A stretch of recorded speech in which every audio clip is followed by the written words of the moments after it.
हाय buddies, मैं हूं आपका दोस्त मनीष और ये हमारा यूट्यूब चैनल मार्गदर्शक गुरुजी। दोस्तों आज के इस वीडियो में हम advance verb of to be के एक structure subject should have been, मतलब शुड हैव बीन के बारे में बात करने वाले। सब्जेक्ट शुड हैव बीन और ऑब्जेक्ट, कर्ता को कुछ होना चाहिए था या कर्ता को कहीं होना चाहिए था। गाइस इसको डिटेल में पढ़ने वाले हैं, तो एंड तक बने रहिएगा इस वीडियो में। तो दोस्तों ये शुड हैव बीन है, जो लास्ट वीडियो में हम लोगों ने शुड बी बात किया ना, अगर आपने अभी तक लास्ट वीडियो ना देखा हो शुड बी वाला तो उसे जरूर देख लीजिएगा, क्योंकि ये शुड बी का ही पास्ट टेंस है। Subject should be, should have been, object. Should be में हमने क्या पढ़ा था? कर्ता को कुछ होना चाहिए या कर्ता को कहीं होना चाहिए, जो प्रेजेंट को शो करता है।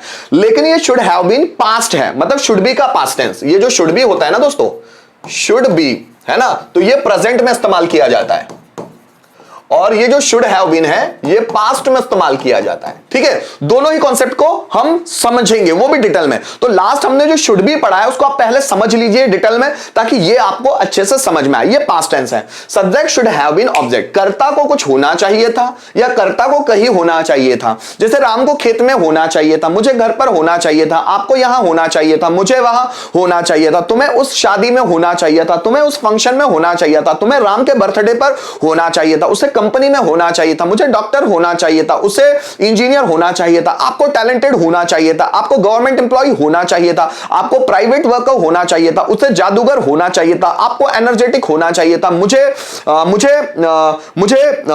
मिलनसार होना चाहिए था, आपको आलसी होना चाहिए था, उसे क्लास में टॉपर होना चाहिए था, आपको क्लास में रेगुलर होना चाहिए था, इलेक्ट्रीशियन को विनम्र होना चाहिए था, तुम्हें ईगोइस्ट होना चाहिए था, मुझे गुस्सैला होना चाहिए था, आपको सॉफ्ट नेचर होना चाहिए था। तो होना चाहिए था ये पास्ट टेंस को शो करता है। यहां स्ट्रक्चर क्या होंगे? 5 तरह के, affirmative, negative, interrogative, WH pattern, who pattern. यहां पर आप देख सकते हैं subject should have been, object. Negative बनाना है तो शुड के बाद नॉट लगाएंगे, फिर हैव बीन पीछे और ऑब्जेक्ट। अगर इंट्रोगेटिव बनाना है तो शुड को आगे ले आएंगे और बाकी हैव बीन पीछे। वैसे ही डब्ल्यूएच पैटर्न और वैसे he who pattern, who just सिर्फ सब्जेक्ट की जगह लग जाता है। गाइस इसको बनाएंगे कैसे? जैसे मुझे डॉक्टर होना चाहिए था, I should have been doctor. Ram को टीचर होना चाहिए था, Ram should have been teacher. आपको जादूगर होना चाहिए था, you should have been magician. मुझे गवर्नमेंट एम्प्लॉय होना चाहिए था, I should have been government employ. तुम्हें खेत में होना चाहिए था, you should have been in the farm. Ram को स्कूल में होना चाहिए था, Ram should have been in school. जैसे मैं बोलूं टीचर को क्लास में होना चाहिए था, teacher should have been in the class. Professor को लेक्चर में होना चाहिए था, professor should have been in lecture. Principal को स्टेज पर होना चाहिए था, principal should have been on the stage. तुम्हें इंदौर में होना चाहिए था, you should have been in Indore. ठीक है गाइस, इसके पांचों भी बना सकते हैं। जैसे राम को इंजीनियर होना चाहिए था, Ram should have been an engineer. Ram को इंजीनियर नहीं होना चाहिए था, Ram should not have been engineer, an engineer. क्या राम को इंजीनियर होना चाहिए था? Should Ram have been an engineer. Ram को इंजीनियर क्यों होना चाहिए था? Why should Ram have been an engineer. किसे इंजीनियर होना चाहिए था? Who should have been engineer. मेरे पापा को बैंक में होना चाहिए था, my father should have been in the bank. मेरे पापा को बैंक में नहीं होना चाहिए था, my father should not have been in the bank. क्या मेरे पापा को बैंक में होना चाहिए था? Should my father have been in the bank. मेरे पापा को बैंक में क्यों होना चाहिए था? Why should my father have been in the bank. किसे बैंक में होना चाहिए था? Who should have been in the bank. दोस्तों इस तरह के सेंटेंसेस हम इस्तेमाल कब करते हैं? अगर आप देखना कि जैसे उसे बैंक में होना चाहिए था, हम उससे उम्मीद कर रहे थे उसे बैंक में होना चाहिए था, पर वो है नहीं, उसे बैंक में होना चाहिए था। राम को घर पर होना चाहिए था, उसे यहां होना चाहिए था, पर वो है नहीं। जब हम किसी से उम्मीद कर रहे हो कि उसे ये वहां होना चाहिए था, उसे वहां होना चाहिए था, उसे यहां होना चाहिए था, उसे डॉक्टर होना चाहिए था। अभी हम किसी व्यक्ति को देख रहे हैं बहुत टैलेंटेड है ना, वो पढ़ाई बहुत कर रहा है ना, नीट के एग्जाम्स के लिए, नीट एग्जाम फाइट भी कर ली, अब वो डॉक्टर बनने के लिए तैयारी में भी लग गया है।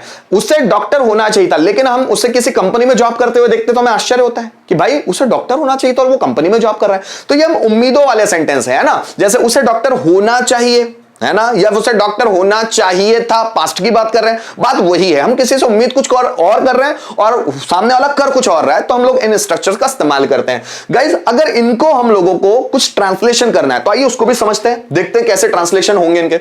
उसे फेमस सिंगर होना चाहिए था, पर वो है नहीं, इसका मतलब है ना उसे फेमस सिंगर होना चाहिए था। So he should have been a famous singer, famous singer. आगे देखिए, तुम्हें सरकारी अधिकारी होना चाहिए, सरकारी अधिकारी मतलब government officer. So you should have been, you should have been a government officer, है ना। यह टॉपिक आसान होना चाहिए था, this topic should have been, होना चाहिए था, शुड हैव बीन इजी, यह टॉपिक आसान होना चाहिए था, this topic should have been easy. Ram को इंदौर में होना चाहिए था, so Ram should have been in Indore, Ram को इंदौर में होना चाहिए था, Ram should have been in Indore. मुझे मेहनती होना चाहिए था, so I should have been मेहनती, उसको इंग्लिश में हम बोलते हैं डिलीजेंट या हार्ड वर्किंग भी बोल सकते हैं आप, है ना, diligent. So I should have been diligent या I should have been hard working. शिक्षक को अनुभवी होना चाहिए था, so teacher should have been experienced में डी जुड़ जाएगा तो एडजेक्टिव बन जाता है, teacher should have been experienced. व्यापारी को चालाक होना चाहिए था, व्यापारी means businessman, so businessman should have been, चालाक मींस क्लेवर, है ना, so businessman should have been clever. ये जूते तुम्हारे होने चाहिए थे, ये जूते मतलब these shoes should have been तुम्हारे होना चाहिए था, yours, है ना। ये हम पसेसिव प्रोनाउंस के रूप में इस्तेमाल कर सकते हैं उसको यहां पर, these shoes should have been yours। वे लोग जेल में होना चाहिए थे, वे लोग मतलब those people should have been in jail, those people should have been in jail। हमें धार्मिक होना चाहिए था, हमें means we should have been, धार्मिक मतलब रिलीजियस, है ना, so we should have been religious. इस तरह हम लोग उसको ट्रांसलेशन भी कर सकते हैं, 1 के 5 बना कर देखो, आपकी जुबान उतनी ज्यादा फ्लेक्सिबल हो जाएगी। और कुछ स्ट्रक्चर्स के थ्रू समझते हैं, जैसे देखिए यहां पर subject should have been object, ये वाले स्ट्रक्चर हम लोग अभी देख चुके हैं, लेकिन इस स्ट्रक्चर को भी हम इस्तेमाल कर सकते हैं देयर के साथ साथ, there should have been object. जैसे क्लास में 50 से ज्यादा स्टूडेंट्स होने चाहिए थे, बॉटल में पानी होना चाहिए था, हमारे दिमाग में बहुत सारे पॉजिटिव थॉट्स होने चाहिए थे, लाइब्रेरी में बहुत सारी किताबें होना चाहिए था, बॉटल में पानी होना चाहिए था, बर्तन में दूध होना चाहिए था, एमपी में बहुत सारे गवर्नमेंट कॉलेजेस होने चाहिए थे, जैसे लोगों के बीच मानवता होनी चाहिए थी, लोगों में भाईचारा होना चाहिए था, है ना, भारत में अच्छा एजुकेशन सिस्टम होना चाहिए था। ऐसे कोई भी सेंटेंस हम इस्तेमाल कर सकते हैं। स्ट्रक्चर क्या होगा, देयर शुड हैव बीन और ऑब्जेक्ट, है ना। अब इसको बनाकर देखते हैं, बर्तन में दूध होना चाहिए था, बर्तन में दूध होना चाहिए, so there should have been बर्तन में दूध, मिल्क इन द पॉट, बर्तन में, है ना, in the pot, so there should have been milk in the pot, बर्तन में दूध होना चाहिए था। भारत में भाईचारा होना चाहिए था, so there should have been भाईचारे को क्या बोलते हैं इंग्लिश में, brotherhood, there should have been brotherhood Bharat में, in India, So there should have been brotherhood in India। कक्षा में अनुशासन होना चाहिए था, अनुशासन means there should have been, अनुशासन means discipline, there should have been discipline in the class। आगे देखिए, कंप्यूटर में एंटीवायरस होना चाहिए था, so there should have been antivirus in computer में एंटीवायरस होना चाहिए था। कंपनी में 10,000 से ज्यादा कर्मचारी होने चाहिए थे, so there should have been more than 10,000 employees, कर्मचारी मतलब एम्प्लॉइज इन द कंपनी,